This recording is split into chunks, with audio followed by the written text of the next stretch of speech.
I want to ask you a question. Do you believe in coincidences? If not, then you should. My story is an ordinary story, full of extraordinary coincidences. Those coincidences have shown me that whatever you do, whoever you are, whatever your situation is, you are never alone. And when you open your heart to life, when you ask for help and do things with a good intention, you will receive help. On the 24th of July 2019, I took a flight from Tokyo to Amsterdam and from Amsterdam to the south of France for my annual summer holiday. At that time, my partner and I were experiencing what we call difficulties. We had decided to take some time apart and to live separately and to take things slowly. Little did I know that this was actually not a temporary break. I was about to learn when I was in Europe that this was a permanent breakup. And I was also about to learn that I wouldn't be any more able to live in our apartment, and that the person I loved the most would walk out of my life for a very, very, very long time. So there I was in Amsterdam airport when my life was collapsing on the other side of the world. And I was about to learn that my flight was cancelled. So there I was, stranded in Amsterdam airport, heartbroken, desperate, alone. But life decided that I should not remain alone for a very long time. In the middle of the night, as I was walking like a crazy person from one side of the airport to the other side, I bumped into a couple from Switzerland. And I was about to spend an amazing night with them talking about fascinating things, the sort of things that I love talking about: philosophy, spirituality, politics, economics, you name it. We talked for hours. We laughed for hours. It was amazing. I had a smile on my face. This was the first coincidence of many other coincidences. When I was in France, my mom didn't know what to do with me anymore. I was so desperate. I was really sad. I was really, really depressed. One early morning, she decided to go to the pharmacy to ask for medication to help me. The pharmacist didn't give her any medication.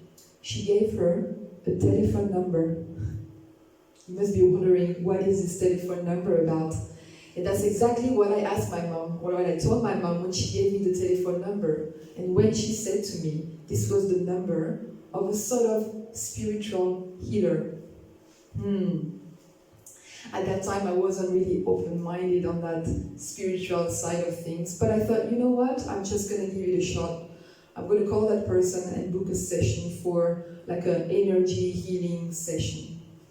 So I found myself knocking on the door of that girl. She opened the door, and we had an amazing and enlightening session. I'm not going to go into detail, because not everybody is open-minded on that side of the things. But that session gave me a very clear insight about myself, about my partner, and about the situation. And it planted a seed in my mind, a seed of transformation and belief that everything will be okay, and that I will never be alone. The biggest coincidence happened 2 weeks after coming back to Japan. I was desperate, I was alone in that apartment, but I decided that I should help myself and make an effort to open myself to life. I went out with friends, we had a few drinks, and I was walking in the street with them when one of my friends recognized her friend in the street. She asked that friend to join the Heartbroken Club. What a lovely name for our group. That girl joined us, and we walked in the street together. She was on my right. She was next to me. But she was crying. She didn't look well at all. So I turned to her and I said, "What's going on? Why are you crying?" And she said to me, "I'm crying because my partner broke up with me." Wow, that sounded really familiar to me. I was experiencing the same thing. So I asked her, "How did your partner broke up? What happened?" Her answer shocked me. She had the exact same story as me. Exact same details. Everything was the same. And what we were about to find out is that her and I had the same personality, had the same way of thinking. We're almost like copy-paste.